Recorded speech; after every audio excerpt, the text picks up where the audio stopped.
Hello, I think I'm live. Welcome everyone. Welcome to the first live stream of bubblepins in 2022. So happy New Year to all. I hope you had a great Christmas holiday. And welcome to the new year. So we're gonna start off. I should start off by thanking Stephine for the support. Thank you. So today's topic, we're going to be going over some techniques in procedural modeling. So rather than going over like a node by node analysis of the entire process, I think it's more useful for me to go over some of the major, like highlight some of the major techniques that were used, that I use a lot to create different 3D assets, different type of geometries. And we can go into analysis on that, because that way you can use these same techniques and build anything that you want rather than specific to what specific to a certain scene and show you node by node analysis, like a step by step. I'm trying to give you a more useful demonstration that you can use in any scenario. So some of these techniques, the list ended up to be really long, so I'm trying to like split it. I'm going to be splitting all these this list into 2 sessions. Today we're going to go over all this stuff over here. I'm trying to keep some of the live streams a little shorter, like not 2 hours. Try and keep it down to an hour at least, and have maybe more live stream sessions. So that's one of my New Year resolutions for 2022. Some of these techniques were used in this scene to make all this living room scene here. You might recognize this Christmas tree over here from the previous live stream for the Christmas tree generator. So all of these assets, or all of these geometries you see right here are assets. Let me just put this side by side so I can have so I can see both windows. Okay, all of these assets are based off of generators. So this is the Christmas tree generator that you've seen before. There's a sofa generator. There's like a coffee table generator. A clock, monitor. This was a little interesting. This used to be like a nightstand, but then I noticed that because it's a generator and I've exposed out a lot of parameters, once I started playing around with the parameters, it turned out to be a nice shelf, or a nice drawer chest, a chest drawer, somewhat. So that's the beauty of having HDAs, making HDAs, because you're exposing a lot of the parameters of what you're creating, and once you start playing around with it on a higher level one, you'll find that your asset, or your HDA asset, will create unexpected results, which is awesome, because it's getting more out of your work. So let's start off with some of these, like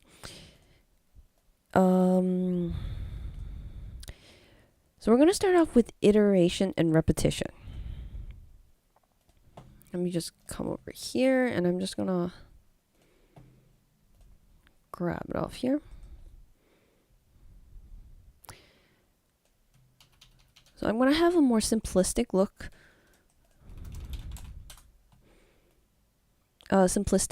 Example to begin off. So iteration and repetition. So what I've done is I'm trying to split a grid, and I'm trying to split it into segments. A simple grid and splitting into segments as an example of how you can use iteration and repetition to split this grid, and different ways you can split it. So here we have the most basic example I have here is we start off with a line. I'm just going to make this a little bigger so we can see the dots. Guides 6. That should be okay. So this line has 1, 2, 3, 4, 5, 6 dots. The line being the segments on the line defines the segments for the grid that we end up over here. So this is a simple way to use the line segments to define how many segments in the grid. So we start off with the line, define how many dots by this points parameter. So we can do that, or even the length of the line. Oh, next, sorry, this one. Then I go off and I manually set the normals so that when we use the poly extrude, it tells it where to go. So here, let's take a look at the normals. Or it's all setting it over here, setting it towards the positive end of the x-axis, which is the left on the screen for now. And that tells it where to extrude. And I'm manually setting it with a wrangle, but you can easily set this using like an attribute create node, and you can just go like, we can actually do this right now.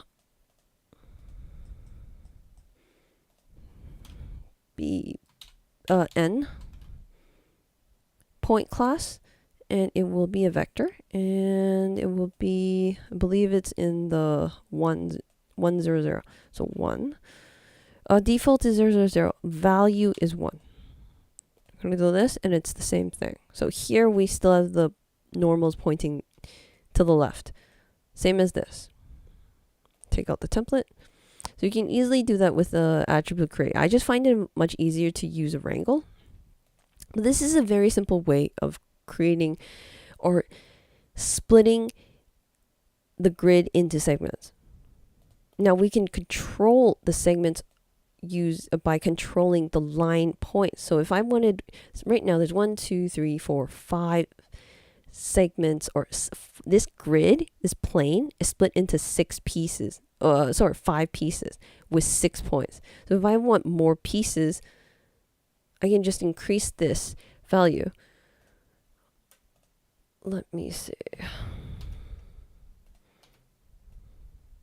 So this value, I can just increase this points value. Now that's one way. That's like probably the simplest way to do that. Another way to split the grid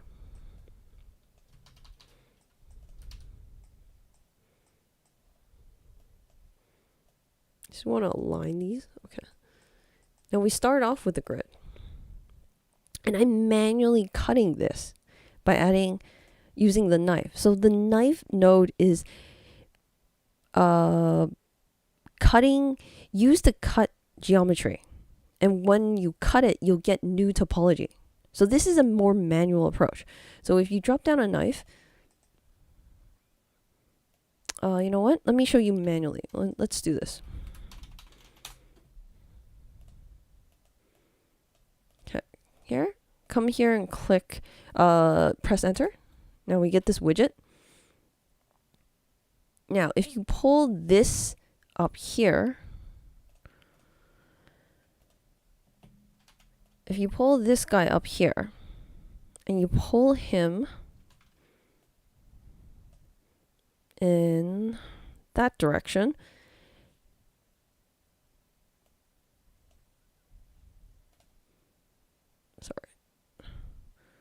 pull this, pull the bottom one.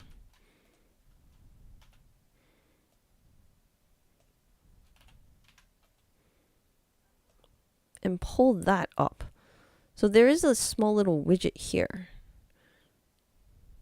Let me see if I can zoom in.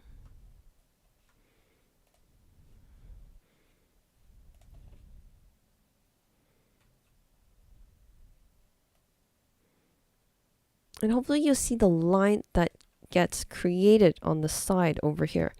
There's this line that gets created here, right on the grid, or right on the plane. And that's sort of like splitting it. And that's what they mean by knife. They're cutting the geometry. However, you need to be aware that the geometry is not physically cut. It's just creating more topology. So what I mean by that is,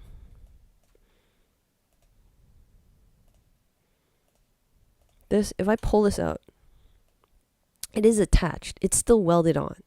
So it's not like it's splitting the geometry or anything. It's creating more topology. So this is another way of splitting the geometry. I'm just gonna put this in, is by manually having the grid and manually placing these knife nodes by manually splitting this grid into 1, 2, 3, 4, 5 pieces. Which is the same thing what we have here using the line segments. Oh, except I changed this to 8 now. Okay, let's go back to 6. So they are producing the same result, but using a different way. So this one is using the knife node. This one over here is using the line segment to power it. Now, the last way we're going to do this iteration in a more iteratively procedural way is using for loops, which is one of my favorites. This is highly procedural. So it does produce the same thing. So you're not going to see anything changing here just because I'm making the same grid. But let me show you. Let me increase the iterations to 6. Okay, now the for loop needs to trigger it to compile. 6.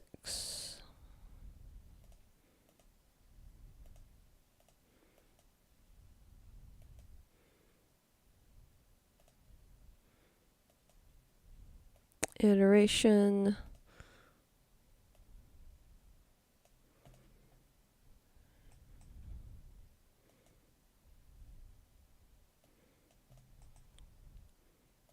I need to kickstart this. Oops.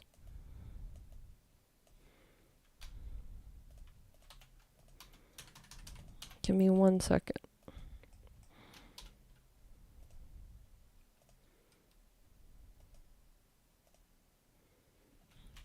Okay. Now I wanted to show you that you can split this grid the same way by using a for loop to actually cut it into pieces. Now I'm having trouble updating this though. This iteration 0.2. It's because this length needs to be adjusted.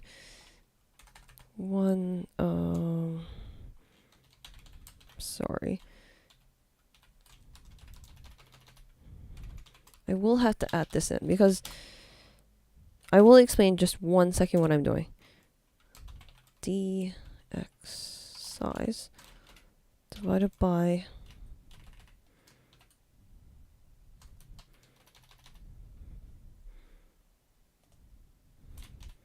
iterations.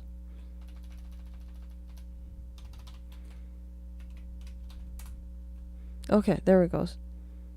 Now I'll explain what I did right there in just 1 second. But let me show you what I wanted to show you at the beginning. So once I change this number of iterations, it will change the number of lines created here. So 3, because I'm cutting it 3 times. 4 splits. 5, 6. So the number of cuts on the geometry using the knife node is being driven by this for loop. The for loop is an operation in Houdini that allows you to repeat an operation multiple times, as many times as you set inside this for loop for the number of iterations over here.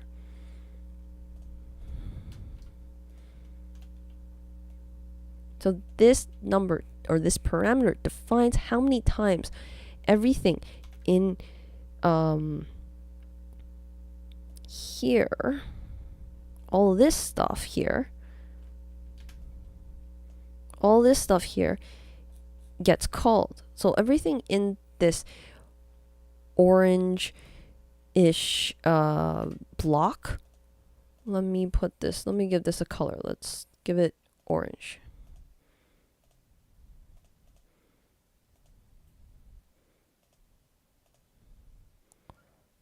Or, okay, let's see. Let's give this orange.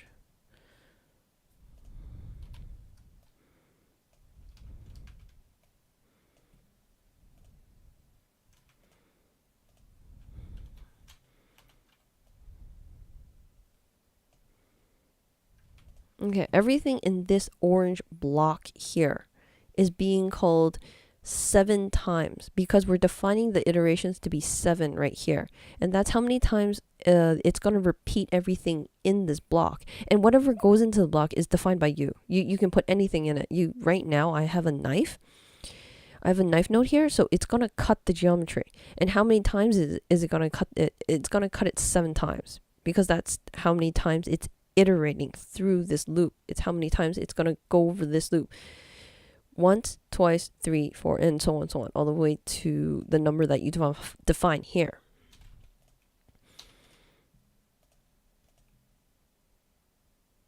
I'm just gonna change the color back. Okay. Now, how does this for loop work? Now, this for loop is using feedback loops. I do have a tutorial in previously in more detail on for loop, just for Houdini for each loops. However, in that tutorial, I never really went over feedback loops. So that's something that I always wanted to go back and redo. But feedback loops is a little out of the scope of today's lesson because feedback loops does require a little bit more time to go over. Today, I want to focus on procedural techniques and how you can apply them to modeling. So this is a more detailed for each loop tutorial that I had previously posted. Let's see. Patura. I'm so sorry if I butchered your name. Reset cache. Oh, it was sorry, it wasn't a cache issue. It was it was more like a code issue, I guess. In the knife cut over here, this little expression here, it's telling it where to cut the knife. So we want to cut it like once. The first time we cut it, we want to cut it over here. But I want each segment to be evenly distributed, or these lengths to be evenly distributed. So right now here I have 7 times. Let's make it 3 times just to be simple. 3 times, and I want this grid to be split into 3 equal distances. So the knife needs to know where to cut it. So it has to go this amount. This is actually the grid size. So I'm getting the grid size, and then I'm dividing it by number of iterations, the total number of iterations. Num iterations is like the number, this number, iterations, the total. And then we multiply that. So there's a multiply, and then this here at the end is the current iteration. So I'm going to go over this in a little more detail, but that's to answer your question. It wasn't a caching issue. And I had previously put like a static number here, so I didn't, this part was 0.2. So 0.2 always cuts 0.2 length. I had hard coded that, so that's why it wasn't changing.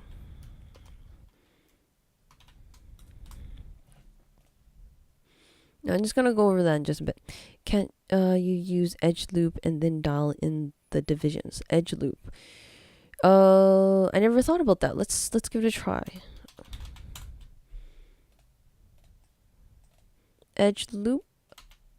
Let's do this. So I want a smaller graph, so we just want a simple example. Okay, and then edge loops. Edge loops.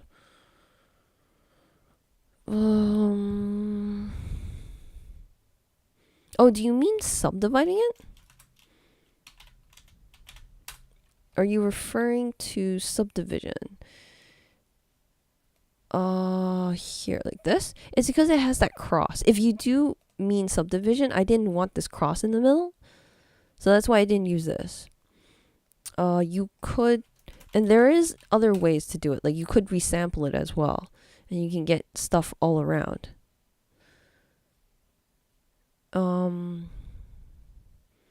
You could use the resample. Insert edge loop. Insert edge loop. I actually don't know which node you're referring to. Insert add an edge loop.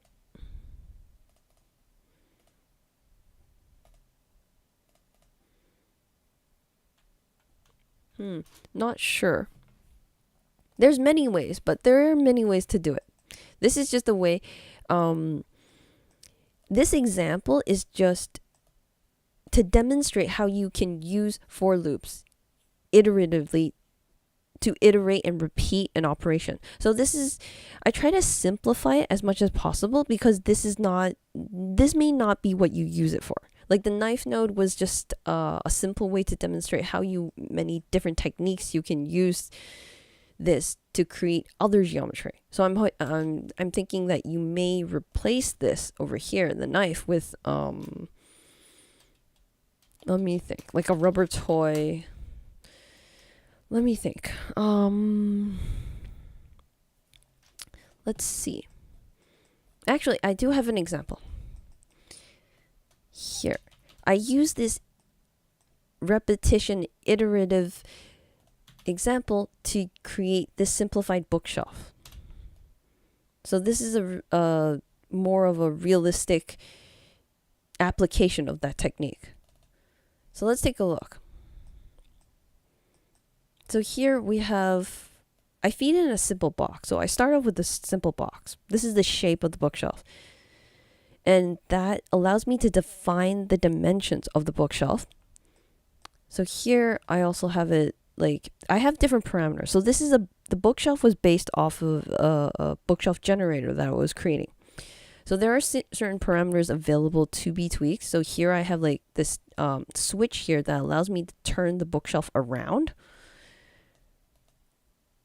which is linked to this parameters.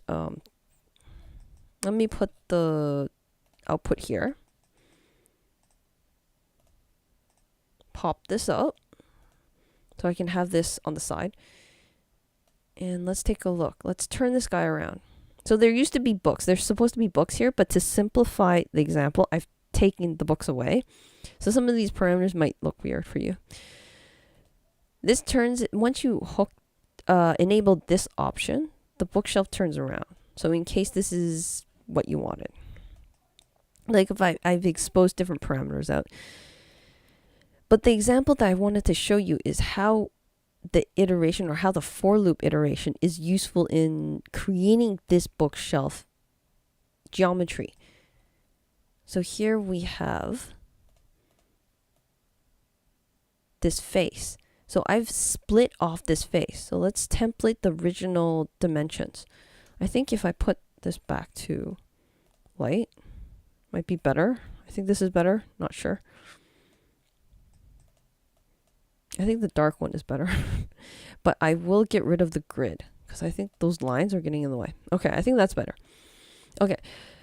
So this is the bookshelf grid, bookshelf dimensions, and I've blasted the rest of the faces. And I've only want the front face. Then I feed this front face into this for loop that may look familiar. It's the same, very similar type of for loop that we have over here in this simplistic grid splitting example. So what I do here is I'm trying to split this into different, evenly split this face into segments, just like how I was doing it before. And here we have 3 segments. So this will define the number of shelves on the bookshelf. This is almost the exact same for loop, but with different inputs. So like, we're inputting the box into it. Okay, I should just go on. Then I take this and I apply a facet. And what the facet does is that it creates, so let's take a look over here. And I'm going to take one of these sides and I'm going to pull it out. So this is actually welded in. This is it's attached together. So what the facet over here does, get rid of that. Let's put the facet here. Now let's try that again.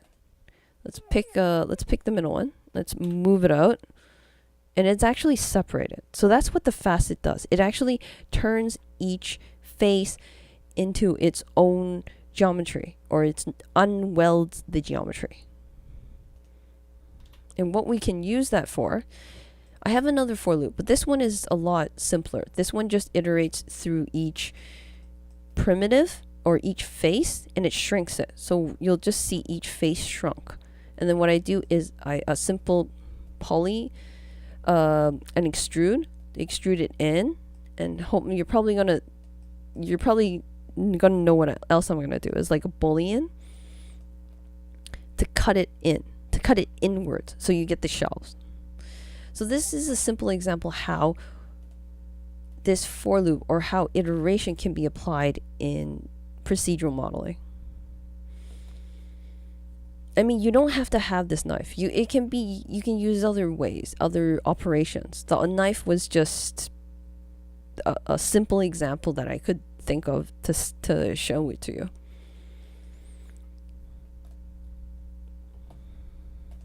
Okay.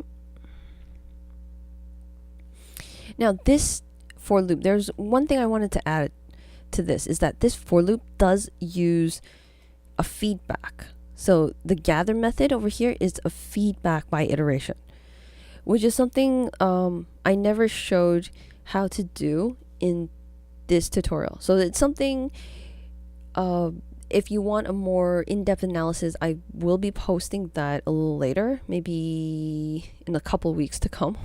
Hopefully in a couple days, but it is quite, my schedule is quite packed.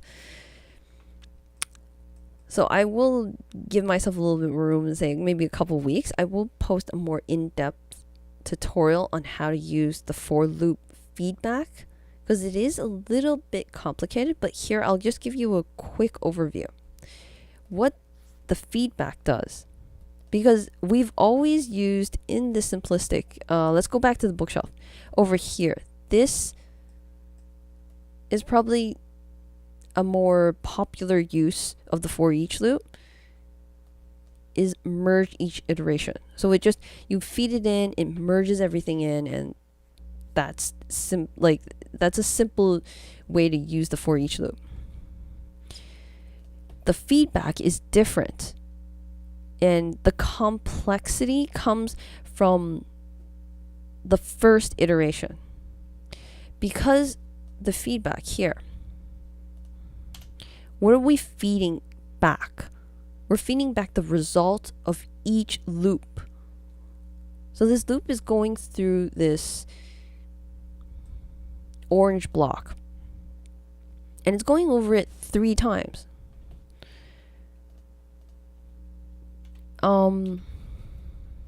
It's going through this block 3 times,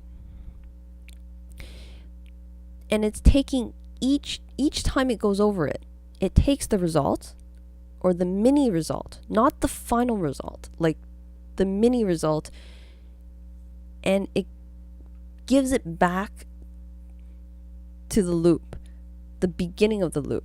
So it takes the mini result down here, feeds it back into the loop, and goes over the same operations again. And it does that 3 times. Now that sounds simple enough, right? Except what kickstarts it? What's going to be the first iteration? What's going to be the first thing that kicks it up? So that's where the complexity comes. What I don't like about the for loop is that if you don't set it up correctly, the first iteration will be the last iteration. So you're always going to be, it'll look like it's doing nothing if you don't set it up correctly. That's why I have a switch here. And what the switch here does, it detects the first iteration, and it goes like, oh, if you are the first iteration, take this as an input.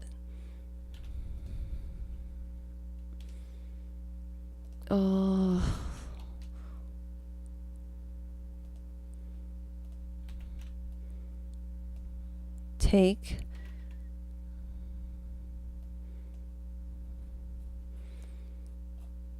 So that's going to be its first input. If you are the first iteration, if you're the first loop going through in this for loop, anything else, So this is only going to be for the first one. The second one and the third iteration will always come from the feedback, which is up here, which is this one, which is our mini result.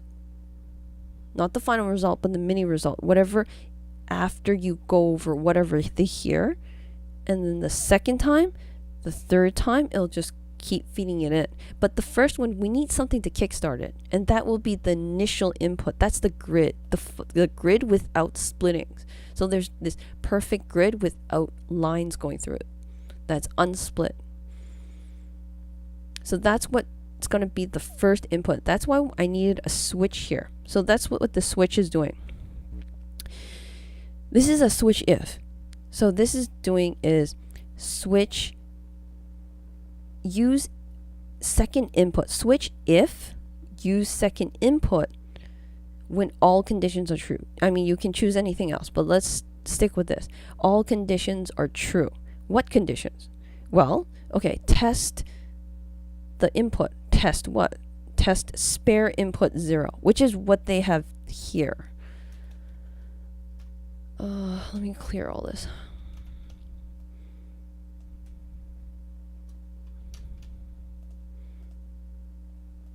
Sorry, I like the blue color. So, test this.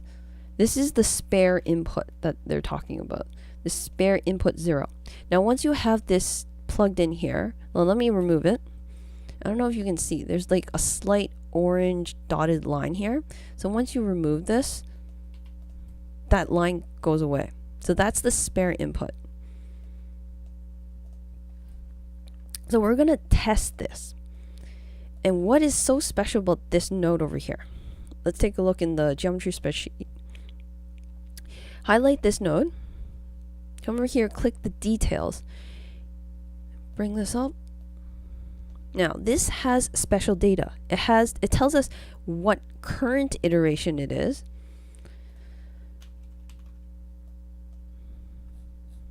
It tells us what current iteration we're on. Oops.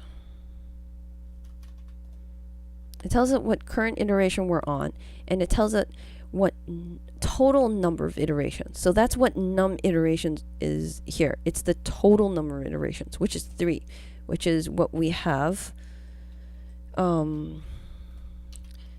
which is what I defined over here. This is the 3. So that's what this if is trying to do. It's trying to figure out if this is the first iteration by checking it from this node here, because this node has all the information. And once it goes like, okay, spare input 0. So once this spare input 0 is of type number, because we know it's a number, it's either the iteration number is a whole number. There is no half an iteration, so we know it's a number. Is it equal to 0? Because it is index based on 0. The funny thing with for loops, it's always 0 based. So the first one is always 0, and then they go like 1, 2, 3, 4, 5. The second one is 1. So that's something you have to get used to. That happens a lot in programming and in some of these operations. It's 0 based. So as long as it's the first one, then we're going to use the second input. Then we're going to use the second input, because it says if all conditions are true, then use second input. Now this is the first input.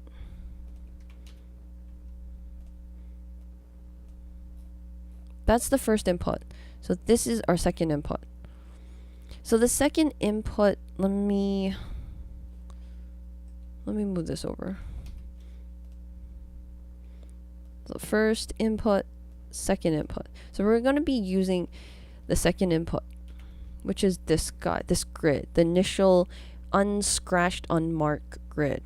So that's always going to be used for the first iteration, because that's what the switch is doing. Only use the second input when iteration is equal to 0. Cool. Now, the second thing is, how do we get this for loop? Because once you drop something down, so if I drop down a for loop, whoops, let me drop it over here. For each number, okay. I'm just gonna drop down for loop. Now it does come with it here, but okay. Let me drop down a different for loop. If I go like for each primitive num, it doesn't have that. It doesn't always give you that special for loop with all that information. How do you get it? You select this and you can click this button, create meta import node. It'll create it for you. It'll just pop right out. And here you'll see all the data. Okay. Let me feed something into it. Here we go. Okay, now we highlight this node. It has all that special data. It has the iteration and num iterations that we need. So that's how you get it. You highlight this, click this button. This button here for this. And that's how you create that guy. Okay, hopefully that makes sense. Hopefully it answers your question, Tom. Like, there's probably better ways to split this grid into pieces, but this was a simple example I tried to grasp at.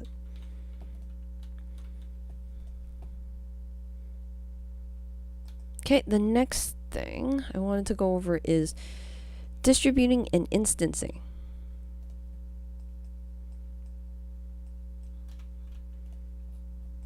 Let me move that up. Oh, let me group this. Okay.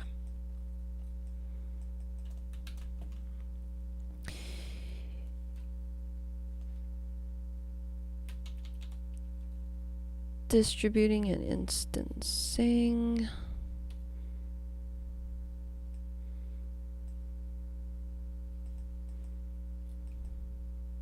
There's one thing I wanted to go over. Yeah, maybe I should go over that first. Is the relative size. So when you're creating generators or some sort of HDA,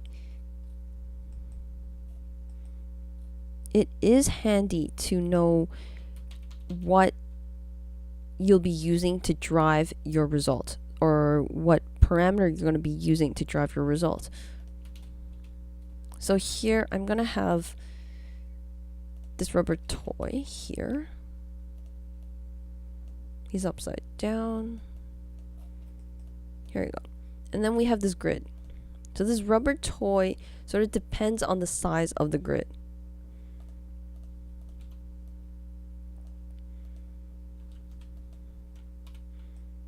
Now as the grid increases, now here I've selected the grid. Here's the grid here, and I have a transform node over here. So I'm increasing the size of the grid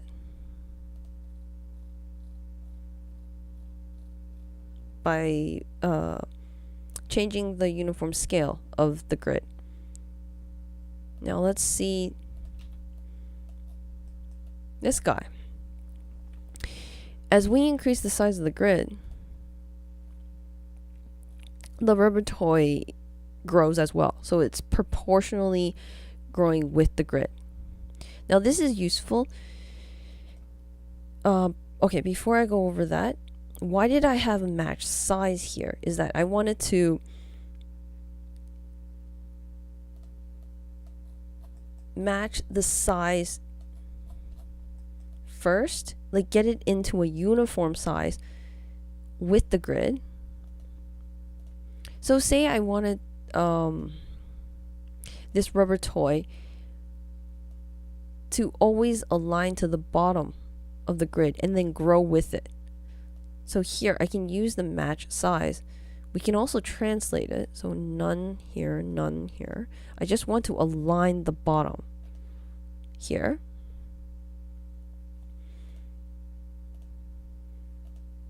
Now this is 10% of that, but let's grow this grid.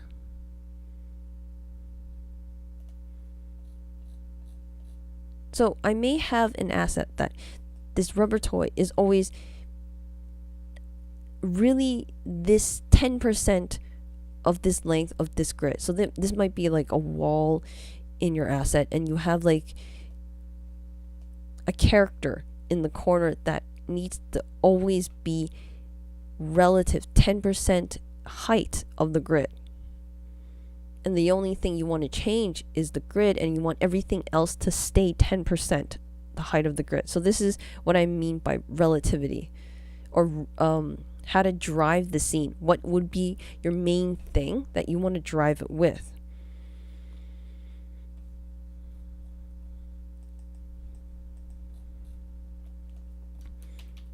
I'm going to start this off with like a bad example. This clock scene.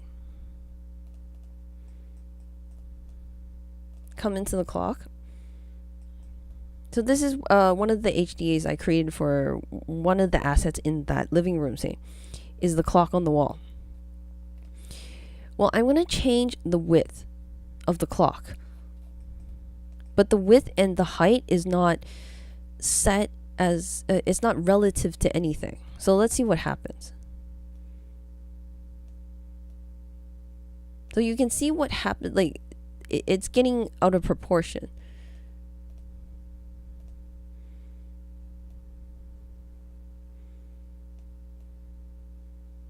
When you don't have relativity set, this is sort of what happens.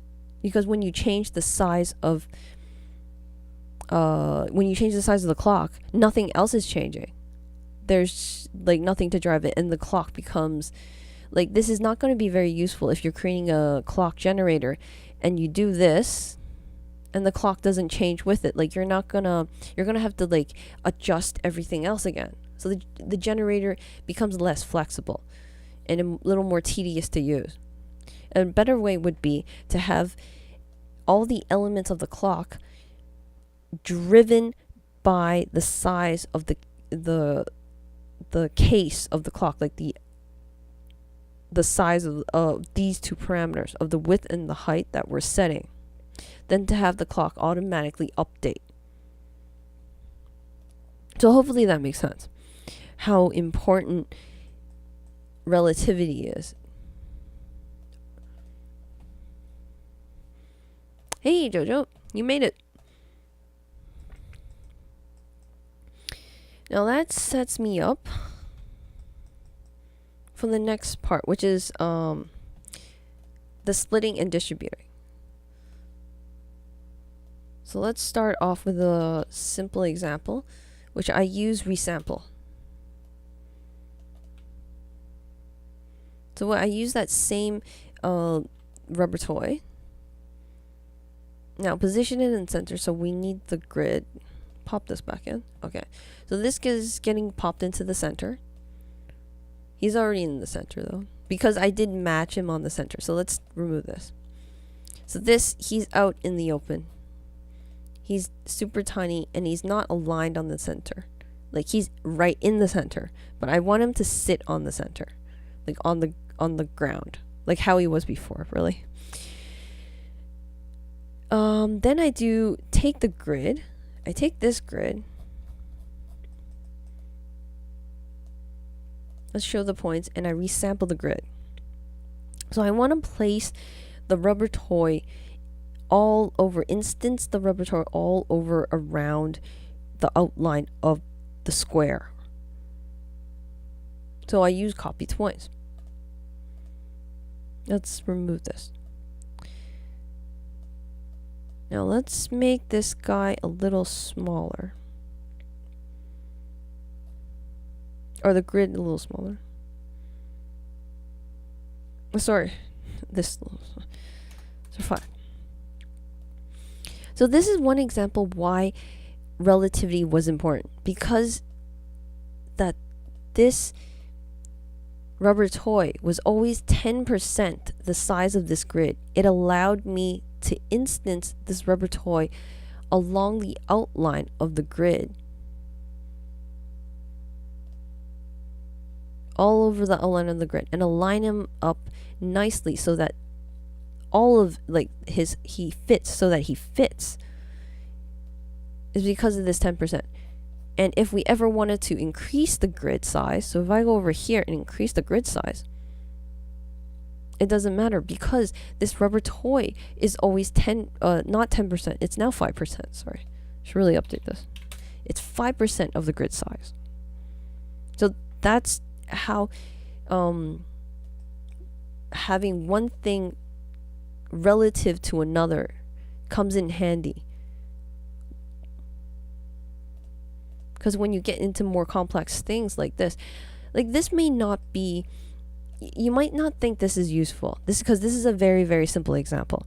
But say you have, now I do have a more realistic example here.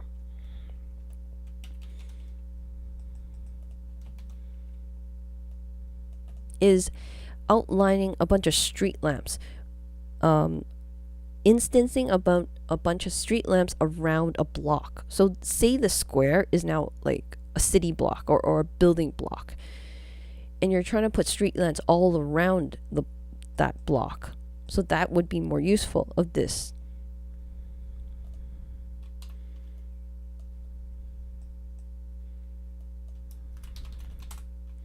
Let me just merge the grid. Okay, so here we have a very simple example. Here we're outlining the street lamps all around the grid.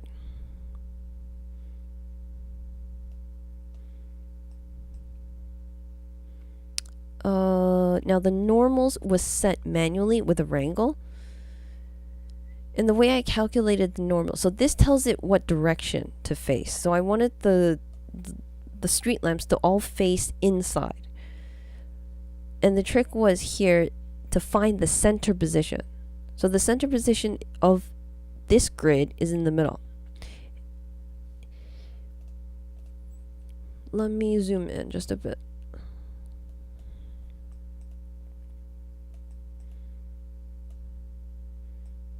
And once I take each position, let me actually put the dots in too.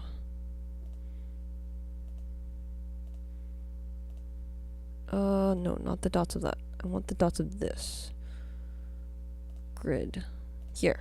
Okay, these dots. I don't know if you can see them. Maybe I should make it bigger. 7.5.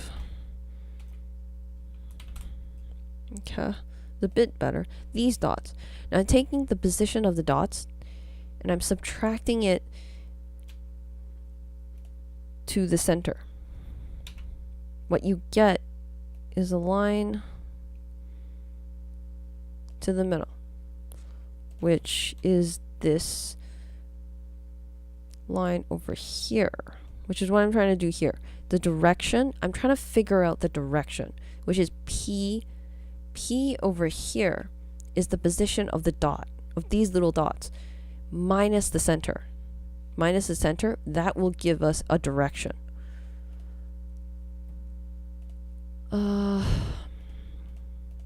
Center.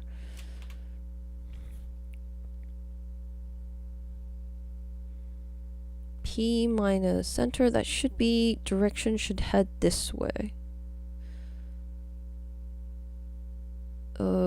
This way. I believe it's this way or the other way. It should be pointing this way, towards the center. Or maybe it should be pointing outwards. I might have that invertly. But subtracting this minus the center will give us a direction pointing inwards or either outwards. I can't remember. Once you have that direction, that will define the direction of the street lamp, because the copy to points here will take care of all the facing directions for you. What you do need to know is that you need to normalize this direction. So I do have something down here. This normalize part. It normalizes direction because vectors has direction and it has magnitude. So once you have magnitude, it has like some sort of scale. So you don't want the street lamp to be randomly tall and some short. You want them to be uniformly height. Let me take a look at some of these comments. Let's see. Hello. Happy New Year to everyone. Thank you, and same. Nothing better than watching bubblepins for a while. Vellum hairs them to be completed. I like your voice. Any thoughts on 455 build? I heard it's a bit buggy, but 455. I actually don't pay attention to the build because I bought it off of the Steam app and they automatically update the build for me. I haven't had any much issues yet, but I don't know when it was installed because the Steam app automatically installs it for me. I haven't had any problems yet, but who knows? They might be hidden away from me.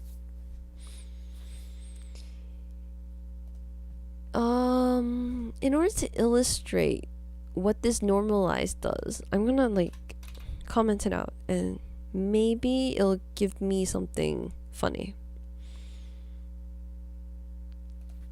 I'm gonna comment it out, but I also have to set it. I still have to set it. So I'm gonna do that. Let's see what happens. Okay, so this doesn't really illustrate why you have to normalize it. Well, it is facing outwards too.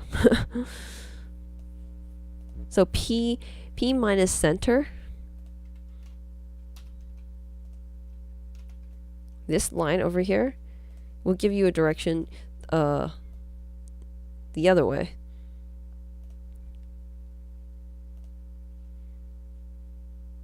Dot. Okay. Which is what let me just redraw that. I'll give you a direction this way, which was not what I said before, which is the opposite side I said before. But this is not what normalizing is doing. That's not what I wanted to say. Normalizing, because sometimes when you subtract two vectors, you get a bit of magnitude. You get like, it will affect the length of the street lamp. Even though I can't visually illustrate that at the moment. Because I tried to take out the normalize function in order to show you. I was hoping that the height of the street lamps would be different, which they should be, unless maybe the grid's not big enough. Let's see.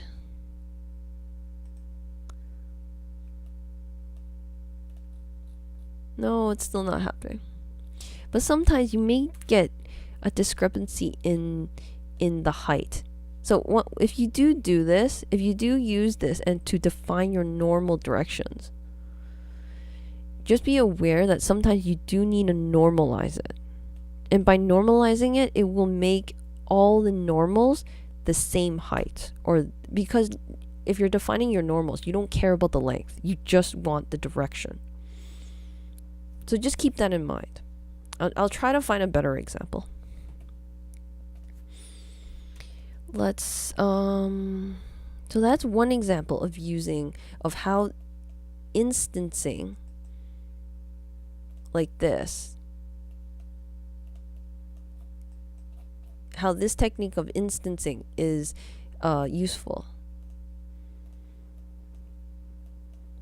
We can use the grid and use the resample to define the positions all around. Now, this brings me to, let's take this take this this idea and turn it up a notch. Oh, darn. I was hoping it would auto-connect this for me.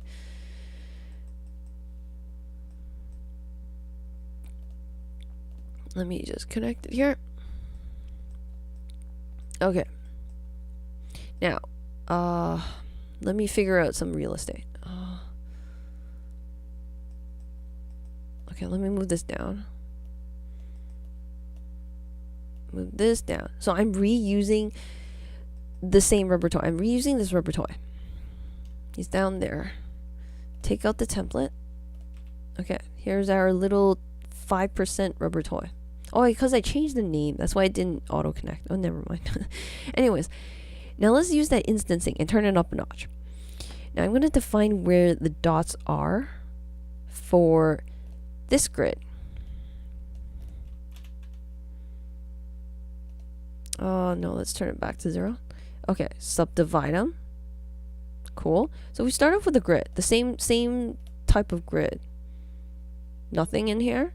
We can use subdivision. So the last time I used resample to create, to define the positions outlining the box. Now, keep in mind, you don't really need a grid. Like, this can be any shape you want. So that's why the resample is handy if you want an outline of that shape.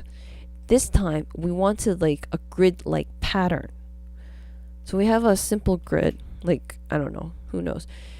I'll show you the example of how this is useful, more realistic example, after I explain the technique. Subdivide it. You can actually use these dots right as of now, like as of this, if this is what you want. However, I prefer to do like, okay, we know what the facet does. The facet will make each face its own geometry. So let me just illustrate that one more time, just for people that have just joined in. So once I select one of these faces and I pull it out, it's separated. It's not welded anymore. So we see a hole here, as opposed to before this facet node, before this. So I'm going to go up before it, and I'm going to do that same thing again. I'm going to come here and I select a face, pull it out.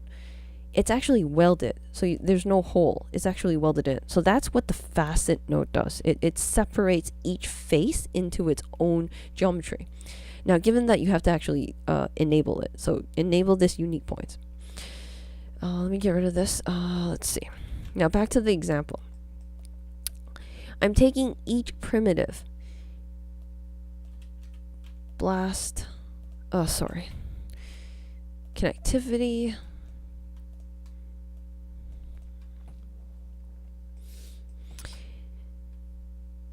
And now I'm going to find the center position of each face. So the connectivity will tell me what it's, the connectivity node tells me put a name for every single separate geometry that's not welded together, which is what the facet was doing for us, because it created 1, 2, 3, 4, 5, 6, 7, 8, 9, 10, 11, 12, 13, 14, 15, 16. So I have to grab my calculator. 16 times 16, we have 256 squares here. It used to be one geometry. Oh, actually, I could have just hit this. So here it would be, oh, it doesn't tell me here. Okay, so it is 256 squares. Now we have 250, after the facet, we have 256 separate geometries. So that's what the connectivity will detect. It will go over all of this, and it goes like, okay, which one of you guys are not welded together? Which one of you guys are separate? And then it will attach a name.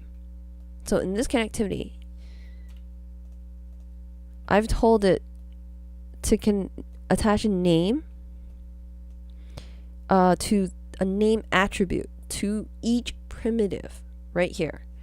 And let's look at the geometry spreadsheet over here. So we have a name column right here, and there's now a separate value for each name attribute for every single primitive down here.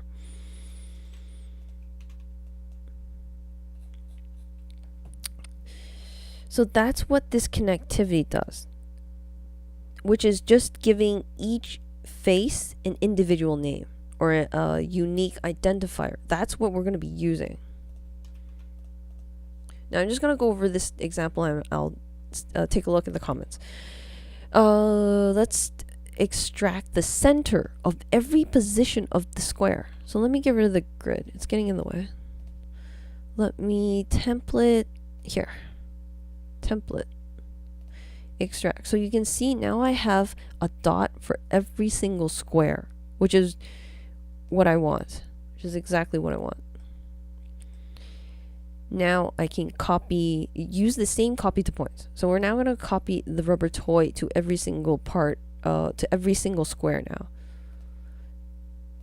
Okay, just give it a second. I'll remove this. Okay, now we have a rubber toy. Let's make them a little smaller. Now I should have used the grid on this though. That would have been. Let's do that. Let's replace it with the other grid. So the size is more relative. So we don't, because this grid over here, the grid over here is not relative to the size of the rubber toy. So the rubber toy is a lot larger. It doesn't fit in the square. What I should do is use this one, this grid over here, because the size relativity is linked to the rubber toy. So let's replace it. Okay, there we go. See, now he fits in each little square. This is one way of instancing a geometry. Now I'll give you a realistic application of this when we make a keyboard. But let me hit some of the comments. Nothing better than waiting for a hair. I think I bet that's a bug. I can't import hair generated from hair GOUV into hair GOUV. We can take a look at this right after, maybe after the stream, near the end of the stream. I'll make a note of that. Actually, let me write that down. Otherwise, I won't remember. But I might have to get back to you on that, though, because I haven't used hair in a while. I know that in Houdini 19, they've made a lot of updates to the hair simulation, to the Vellum hair. 455 is the newest build, and I'm still 383. Stream does not give the possibility to install different builds. Don't know if it's worth updating, though. Just give me 1 second. I'm just gonna grab some water.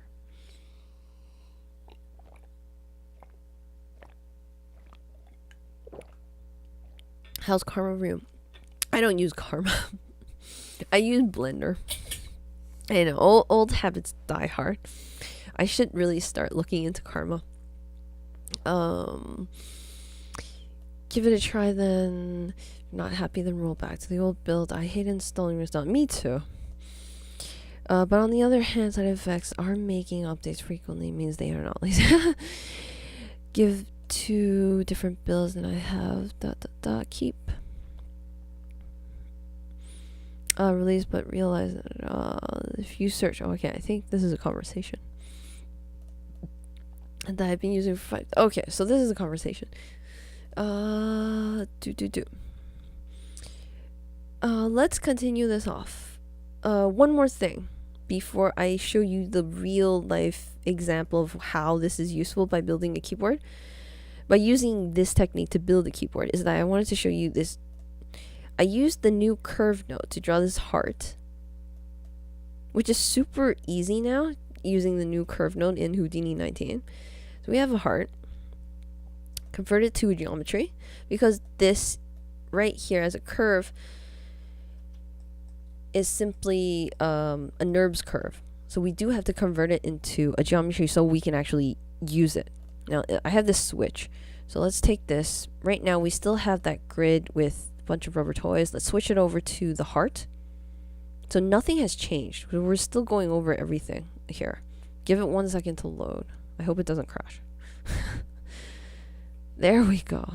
Okay, I think I have too many points. It's because of this subdivide. Let me lower this. This dot facet. Oh, it's only 1. Okay, it's because this subdivide is too much. Let me lower it. Okay, let's lower it. That's why I'm afraid of crashing. Yeah, that way you can actually grow it out. Now this isn't in a pattern. It doesn't have that grid-like pattern, which is what I wanted to say, because I took this geometry and I subdivided it. And once you do that, since it's not, each length in that heart-shaped curve has a different, each edge has a different length. So once you subdivide it, it gets a more noisy result. This may or may not be what you want, because it does look kind of cool once you subdivide it further. Just very intensive. I should have packed it. You know what? Let me pack it. I'm going to pack the rubber toy. Okay, that was a lot faster. remove the points. And so this is a nice effect. If this is what you like, this is a nice effect. So you see a heart shape. Like, it doesn't have to be a rubber toy. You mean anything you want. Now there is another approach. If you want a grid-like pattern, but in a heart shape instead of this messy approach, what you can do is, just gonna grab that from the other side. Oop. Now what I did is I took this grid, we subdivided it, so we have our nice lines, we have a grid-like pattern. Now I took this and I cut out the heart shape. So I have my heart over here, convert it to geometry. This is a boolean, so we're cutting it out. So all this does is cut out the geometry. This cuts it out. But that's not very useful, is it? Because I want to have a heart-shaped grid and not a hole, not a heart-shaped hole.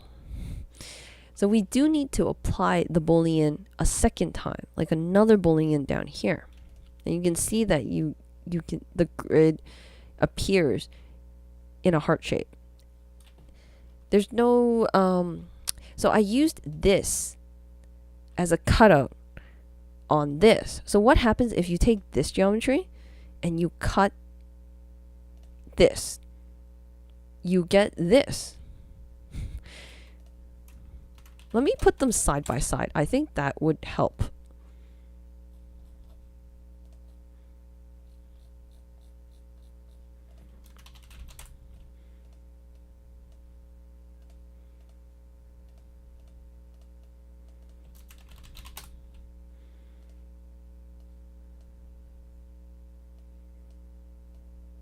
Okay, let's move this over. So that's the original grid. This is the result.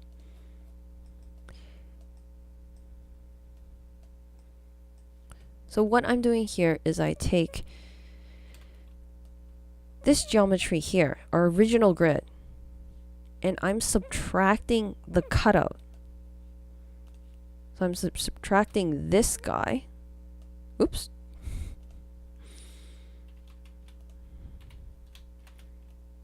Subtracting this cutout.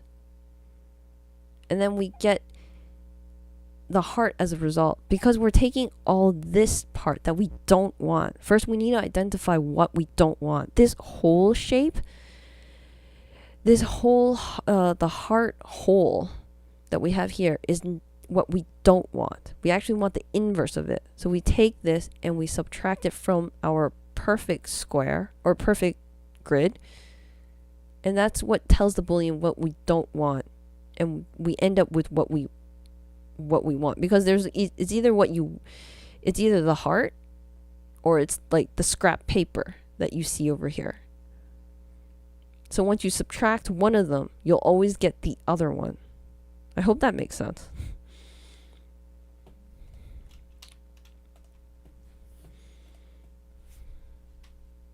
So that's one way you can get the heart shape here. This is a bunch of rubber toys.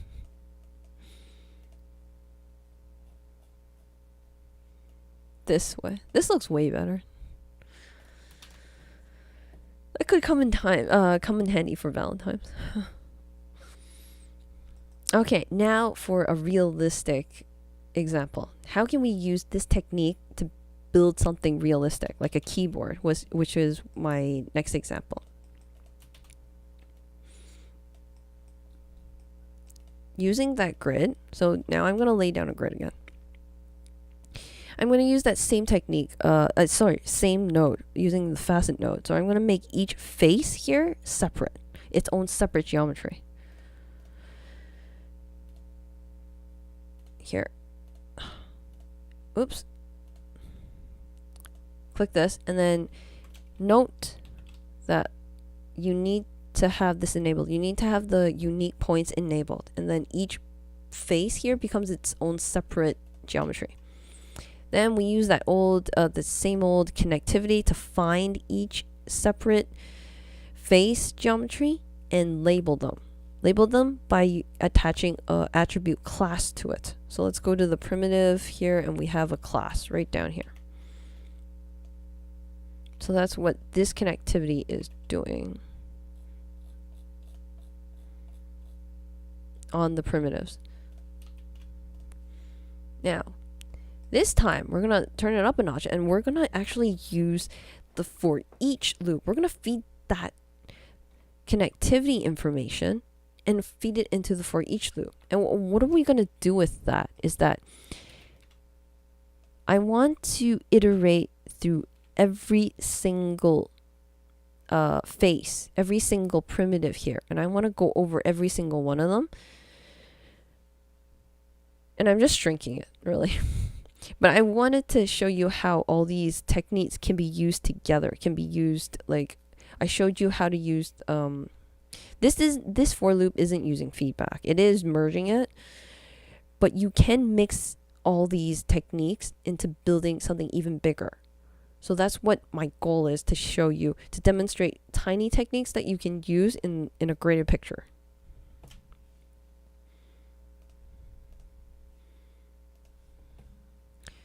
Let's take this and we're just shrinking it. Now we're gonna extrude it up. Or sorry, inset it. So this poly extrude here is just insetting it. And you're starting to see the shape of the keyboard just a bit. It's still flat because all I'm doing is insetting it. But the poly extrude has something really awesome, is that it will label, it will group whatever you want, whatever it extrudes, whatever it does to the geometry, it'll put it into a group of your choosing. So I want to put the front group into an extrude front. So this here, this here comes into really handy. So I'll give you a bigger picture. Let's visualize this. It looks like this. These orange areas here is what we've insetted. Now that will come in super handy for us because we're going to pull it up. So here I have a transform. I'm just pulling the keys up now, just where we extrude it. So here I have the extrude front, and I'm just pulling it up by half here, half a Houdini unit, and you get the keyboard shape. So this grid-like pattern, so if we go back to this grid-like pattern, like this method can be used, can be applied in so many different ways. You can have like here, and you can do what I do here, like grab the extract centroid. Let's pull this down.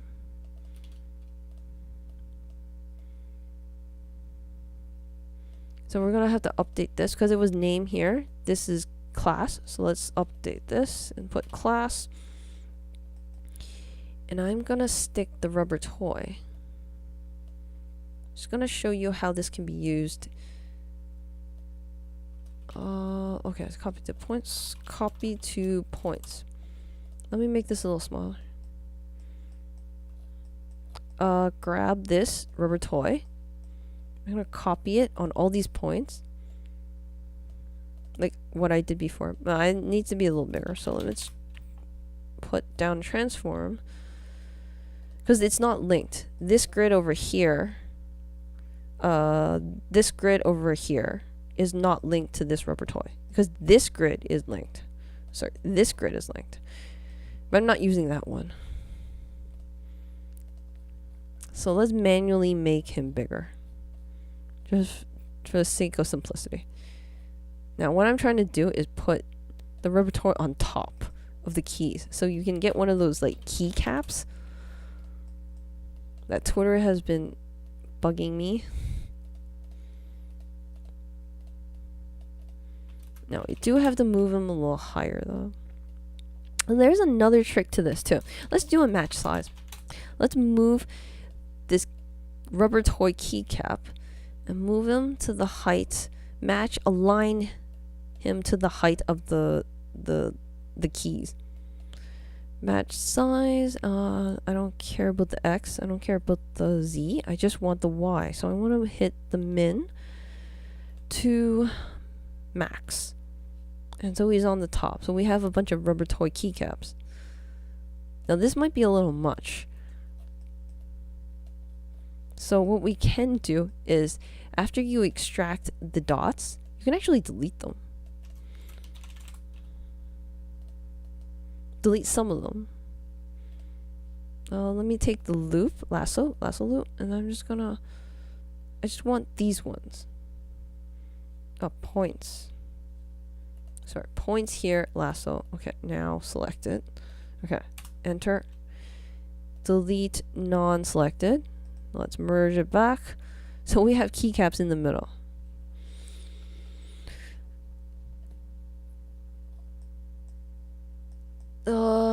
Okay, so this is an example of how useful this grid-like pattern can be. I do have another example. I don't know if we want to keep on going with this keyboard. I had a lot of fun doing the keyboard, you can tell. Because I went on with the keyboard and started alternating it on the rows, and this looks more realistic keys, because the keys on your keyboard are alternated on each row. The way I did this is that the grid here, there's a primitive number for every single grid. Let's position it like this. Okay, let me enlarge this. So there's a primitive number for every face, or every primitive here. There's 0, 1, 2, 3, 4, 5. So I took this advantage of this numbering. Then I labeled each primitive here odd or even. So this is odd, this is even, this is odd. Oh, sorry.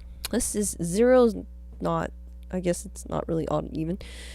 But I've considered 0 to be even. Odd, even, odd, even, odd, even, odd. And that's why I'm doing it, that's what I'm doing in this wrangle. It's a very, very simple wrangle. It has if statement. If the prim num, which is these numbers, these purple numbers you see here on the viewport, mod 2. Mod 2 is modulus. Modulus just does, okay, prim number divided by, so that's what modulus does. It's just division. But modulus is special is that it doesn't care about the result of the division. So 4 divided by 2 is 2. It doesn't care about 2. It cares about the remainder. So 4 divided by 2, what's the remainder of that division? 0. Okay, that's all I care about. And it turns out, whatever number you mod to, if the remainder is 0, that means it's even. That's always going to be an even number. And that's simply what I'm doing here. I should make this bigger. Okay. And everything else would be odd. So even if it's a 0 value, that means it's an odd number. So that's how I create this, the alternation between the keys, like alternating it left and right. The facet, so this is the same thing. This is the same thing that we're seeing all the way here. This is the same technique that I've been using. Now, down here is where the alternation begins. This transform, the last transform down here. I go like, if group even, if it's an even key, if it's a key that has an that even number was created from that even square that I had at the beginning, then move it over just a bit, just slightly, by half a unit, half a Houdini unit, and that creates the alternation. So here it's straight and there.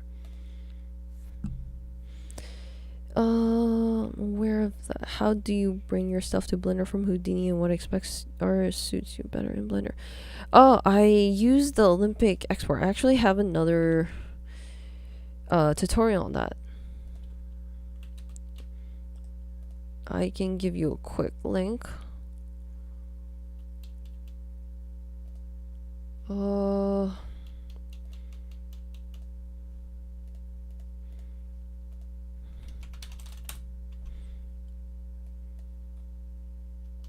think it was, I posted it on the sidefx website too.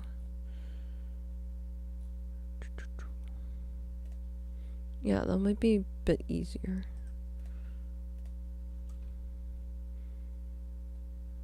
Ah, here it is.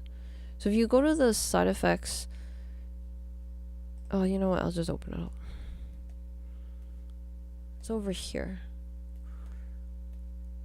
But this is mainly for character rigs. So I have done. This shows you how to do the character rigs. I actually have to update this tutorial too. As of Houdini 19 came out, there's actually more ways of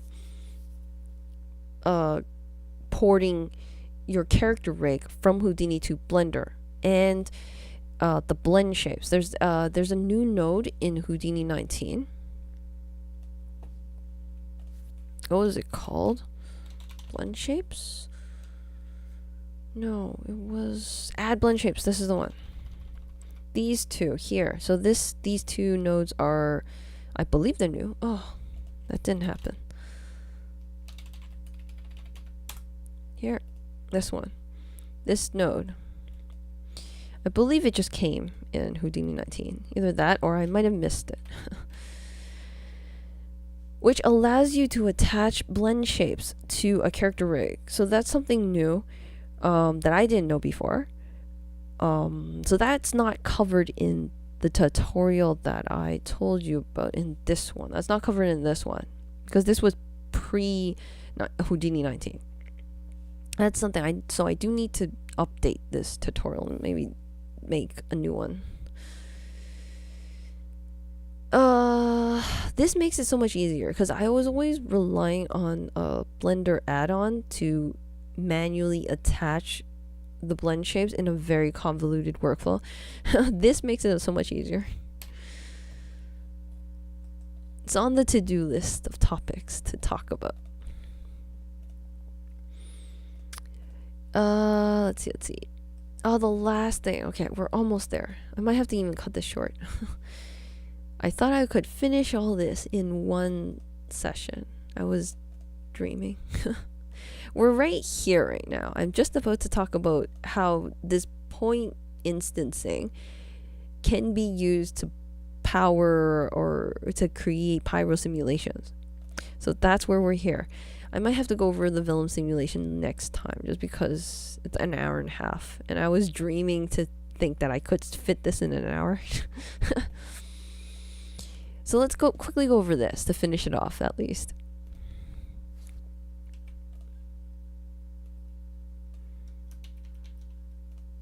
I'm just gonna copy my example over. Just give me a second. Okay.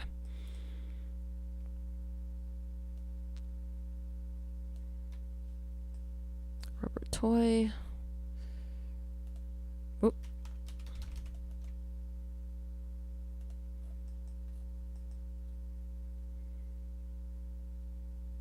There we go. Okay. So this point to copy. There's different ways. There's also the point from volume that you can copy this guy in.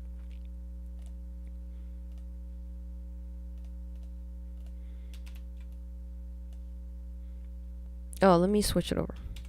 Let's use a simple sphere example. So I took this sphere, and I've used points from volume to fill the sphere with points, but in a grid-like pattern. So you can choose here in this node how you want to populate the points in a grid, which is what you have here.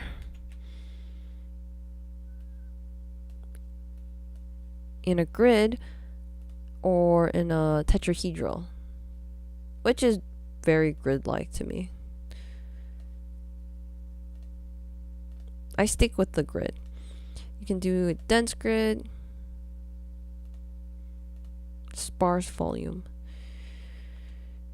There is another way to do populate points in this volume in a more random approach, because these points here are very grid-like. They're very organized. So that may or may not be what you want. You can always use the scatter node, which does the same thing. It populates points all over. So this is on the surface. You do have to create an ISO offset to tell it, I don't want you on the surface. I don't want you to scatter on the surface. I want you to scatter inside of this sphere is what it's doing. Now, you're seeing some points kind of on the outside, right? And you want to get rid of that. In this ISO offset, just turn up the resolution. So you can see it's getting closer and closer and closer. It's just not, it doesn't have a high enough resolution in the volume. Sorry, I forgot to update the overlays.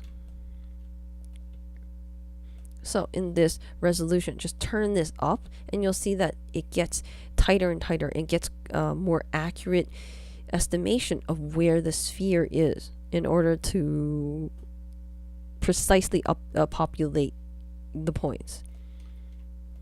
Now that's not what I'm going to be using, but this is used very often in fracturing geometry back in the old days before we had RBD on the salt level. Let's go back to this though. Let's populate the points from volume in a grid-like pattern. So this is very useful for modeling if you want to, well, I'm going to populate it with, I'm going to copy stamp the rubber toy. So we're going to get a weird look. Great. It's a ball of rubber toys. Let me make him a little smaller. So this is where the linking would be nice. I should have linked the sphere to the size of this rubber toy over here, because we have it's linked to the grid. So that's why I have to keep updating the size, which is really annoying. But if I had it properly linked, I wouldn't have to keep putting down these transform nodes. So we have a ball of rubber toys. That's awesome. Now let's do the box. So you can see here that I have rubber toy here and I have a box here. Let's fill it with a box. So let's come under the switch here and just put it to 1. Now what does this look like to you? Take your imagination and pretend these was Lego pieces. Now that would be more interesting if you had these boxes were Legos, which is not too far off. So we can actually model a Lego in this box. Put the 2 little holes over here, like, yeah, I might not do it because we're running out of time. But in this box was one piece of Lego and we copy stamped it all over using the points from volume. So you can see how this is useful in procedural modeling. We can even switch this over here. Now that's a little bit more interesting. Let's take out that. It's a Lego of a rubber toy, or we could even put a rubber toy out of rubber toys, like copying rubber toys of rubber toys. So just give it 1 second to, okay, there you go. You can let your imagination go wild. Now this a more realistic application that I could think of. Let me just switch it over because it's slowing down my computer. Is that this is used in, well, other than the Lego, that's a nice look, is that this is also used in pyro simulations. So here I have a very simple pyro billowy smoke set up. So you can get this set up by just going pyro configure billowy smoke. That's the one I took. If you drop that down, you would get exactly this. And you can see that this pyro here, so I'm going to make this a different color.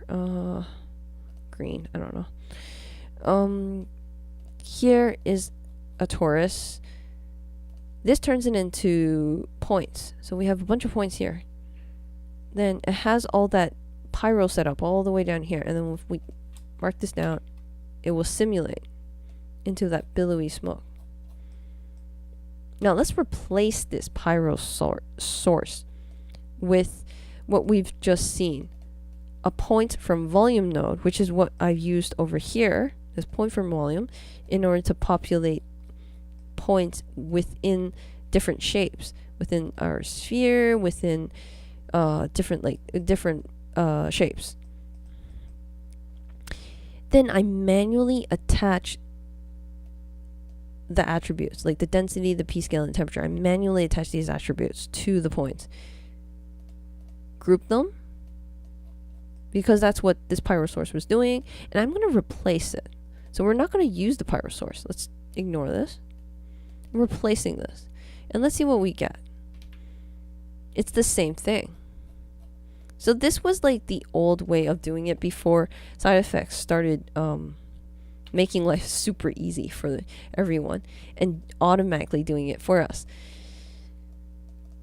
This was the best example I could find for points from volume out of my head, other than the Lego. I think the Lego here was a better example. Like this was probably a better example. Like this. Like Minecraft, yes. Like exactly like Minecraft. Okay. I think I'm gonna have to cut it short here. Didn't even make it to the last topic. Sad. I thought I had more time left too. So we'll save this one for the next time.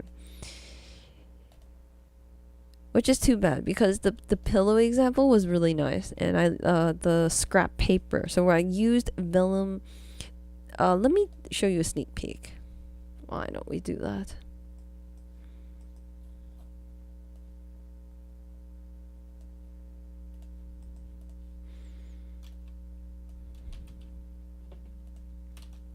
I used the Vellum solver. Still early. I'm super tired. I'm sorry, Jojo. Yeah. Gonna have to cut it short a bit.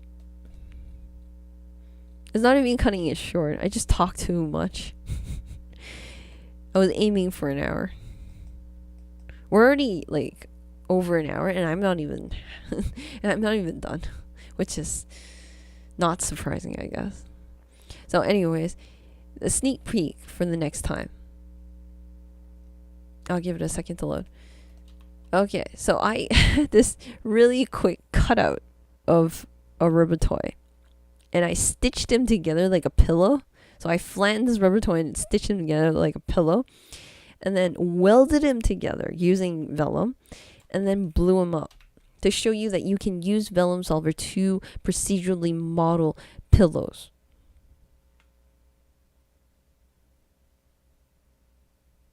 Okay, so here we go. So we have like this modeling of a pillow, which he looks way better with just the UVs. So that's what I used to create the pillows on the sofa for my living room. These pillows here. Let me see if I can group them. Not sure if I can. Pillows. I guess not. Oh, you know what? I can just manually group it.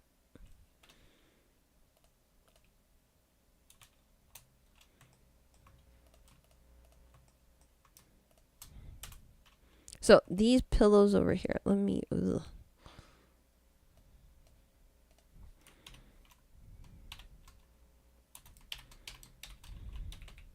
let's see if this works. Oh, that didn't work. Okay. Because now the highlighting, you can't see the pillows. So let me just invert the group. There you go. Okay. Now you can see everything that's not orange. Everything that's not orange is the pillow. So you can see the pillows. That's what I used to procedurally model these pillows on this sofa. Oh, that wall is getting in the way. Let me blast it out. Oh.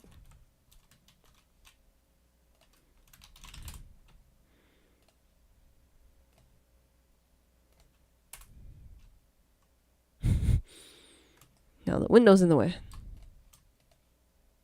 Let me just blast the walls out. Okay. So at least we can see the pillows. So that's what I used to model the pillows on the sofa in this living room example, which is what I wanted to go over for the Vellum solver. By using this cutout, this rubber toy cutout, you can do all sorts of crazy pillows. It doesn't have to be a square pillow. But that's for next time. Just a short preview. And I used the Vellum solver to create scrap paper. More using the Vellum drape. Give it a second to load.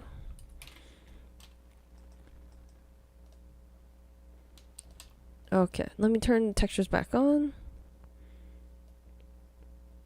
Because the material is not there. What is there?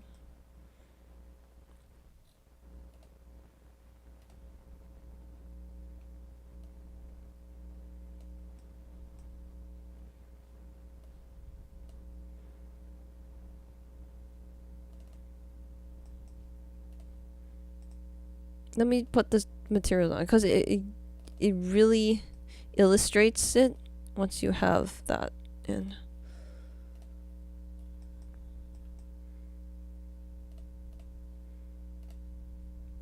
I have to reset it because it's cached. Okay, now you're starting to see the textures in. And hopefully see what I was trying to show you. Using the Vellum solver, we can create scrap paper, which is what I used to create scrap paper for an old dorm room scene that I did in the past. And the textures just come from, well, if we take some of these, you can see that these textures are just pictures of previous renders that I've done in the past. So one is my logo name. There's Oliver. And there's King Oliver down here, if you can see him.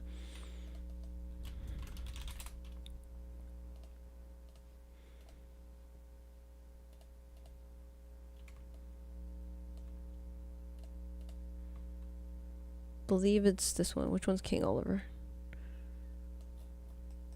Right here. Okay, there's King Oliver.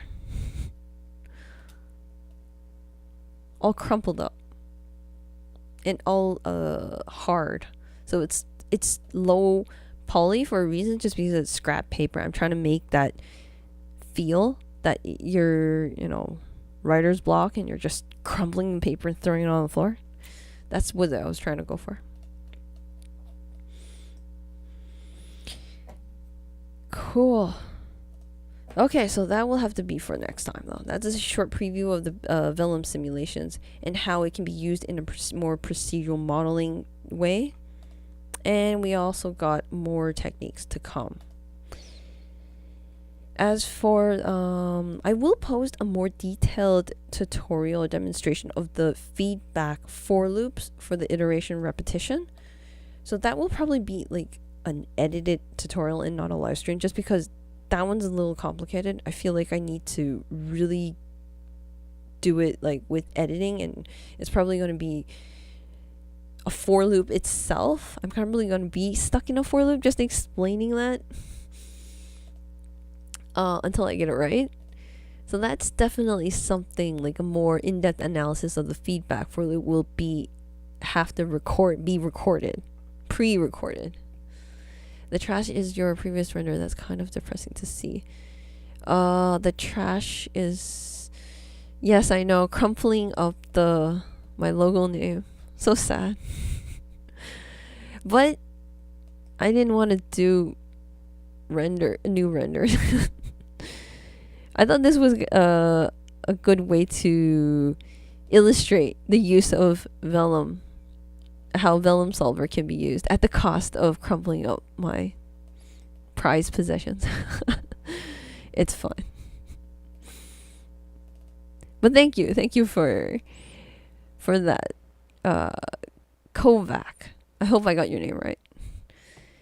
All right. So that's all I have for today. I hope you enjoyed, and thank you all for joining me today. And I will be posting this HIP file. So I will be cleaning it up, though. This is quite messy. I will be cleaning this up. And I'll be posting all these these examples along with a lot more comments. So I'm going to be putting my usual comments in here with a ton of notes, color coded and all that stuff, all that fancy stuff. So it does take a couple of days to tidy it up, clean it up, and add a little bit of stuff. So that will be available for all the members. The living room will not be available just because it's not ready. These generators are not even close to ready. There's no UVs, there's no nothing, and there's a lot of things that's wrong with it. The Christmas tree is already available. That was okay. But like the clock, like you saw that example with the bad example of the clock. There are many things wrong like that. The bad example, this clock. Just show it to you for all that just joined. So I have a lot of issues with my generator, so it's not ready to be released. Like this stuff like this, that's happening. That I have to clean up and fix up.